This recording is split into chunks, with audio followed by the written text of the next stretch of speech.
Tired of dealing with annoying flies, fruit flies, and gnats in your home?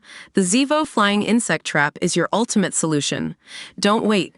Check out the link in the video description now to get your Zevo Flying Insect Trap on Amazon and enjoy a bug-free home today. It was a complete shock to the whole family when Teresa Garcia learned her coughing fits were the result of a rare cancer normally suffered by miners and construction workers. The 53-year-old from Chicago, Illinois, had worked in offices and spent most of her downtime at home raising her 6 children. It wasn't until the family started seeing news coverage linking Johnson & Johnson's talcum powder to the formation of tumors that things started to make sense. Ms. Garcia was a lifelong user of talc, lathering it on from a young age after showers because she liked the smell. She also used it on her children, who now face an anxious wait to see if they will be next. Ms. Garcia was diagnosed with pleural mesothelioma, cancer that grows in the lining of the lungs and is caused by repeated exposure to asbestos, a now banned, highly toxic mineral that used to be prevalent in building materials.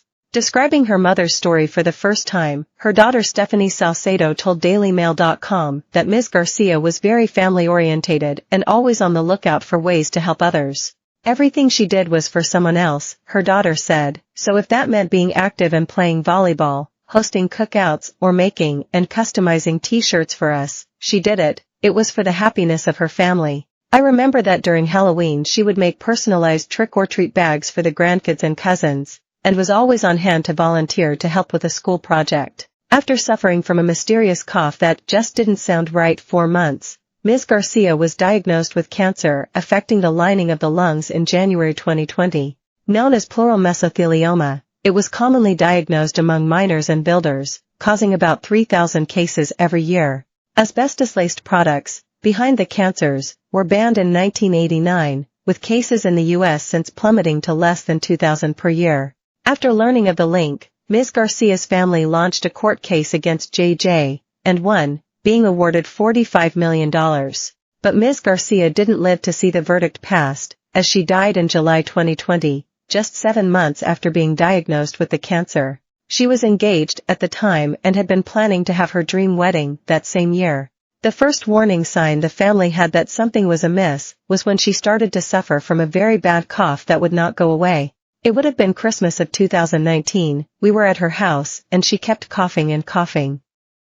She didn't seem sick, but the sound of her cough just wasn't right. It was like a painful, harsh sound, like, it wasn't normal. It really sounded like it was coming from her lungs, and not the average just clearing your throat. I remember one of us asking her, Mom, you need to get that cough checked out.